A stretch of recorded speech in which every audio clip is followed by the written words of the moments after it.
One of the more controversial road expansion building projects in Canada today is the Troisième Lien in Quebec between Quebec City and Lévis. The project comes with a $10 billion price tag, and Legault has asked the federal government to cover 40% of this price tag. The Quebec government has said it is essential to ease congestion, but many Quebec residents disagree and believe that a bigger focus on public and active transportation is a better use of funds. Starting with Ms. May, do you support redirecting federal infrastructure funds currently allocated for urban highway expansion projects to public transit? Why or why not? Has already been pointed out in this conversation, 23% of Canada's greenhouse gases come from transportation and passenger transportation, and adding more highways, especially when we are still looking at a transportation fleet that is overwhelmingly producing greenhouse gases as you move from A to B, trucks, diesel, cars, and we really need to start regulating SUVs and light trucks on emissions. But adding more highways is not a 21st century solution. Working to improve the transit options between major communities, certainly Quebec, Lévis, they deserve to have convenient, affordable transit options that are based on reducing greenhouse gases per passenger mile.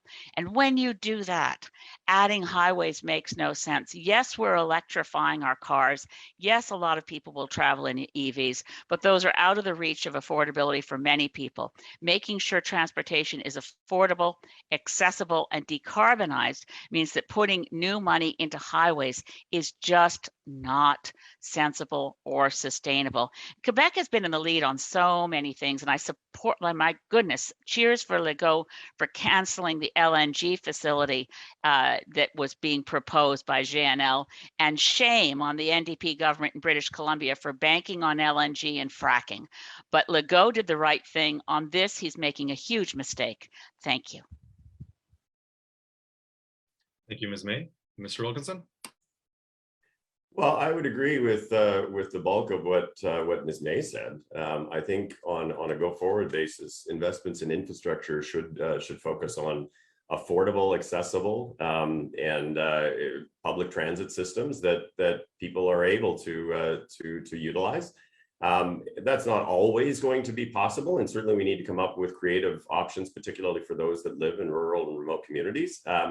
But I would say to you that the primary focus of the investments that we make going forward need to be in areas where we're actually not encouraging greater use of automobiles. With respect to the particular project that you mentioned, I mean, my understanding is there's not even a proposal on the table. And there certainly are concerns with respect to potential environmental impacts. So such a project would for sure, if the government brought it forward, have to go through some kind of an environmental assessment process before it ever got to the point of governments deciding whether they were going to fund it. But from a principle perspective, I agree with exactly what Ms. May said. It needs to be going forward to focus on accessible, affordable, and decarbonized public transit. Thank you, Mr. Wilkinson. I'll pass it to Mr. Lewis. I live in a rural and semi-rural community, coastal community. I appreciate Mr. Wilkinson's concern for the issue of my domicile. I live in this riding where I've lived on and off for 15 years, where I was married 24 years ago, and where my son was born 9 years ago in the Seashell Hospital. And in our community, the highway is the one road that connects the Sunshine Coast. So yes, I do believe redirecting federal infrastructure funds currently allocated for urban highway expansion projects to public transit. Money for connecting communities is not just, can't be about putting more cars on the road at this point. We need to expand highways to include other forms of transportation, to include more electric buses.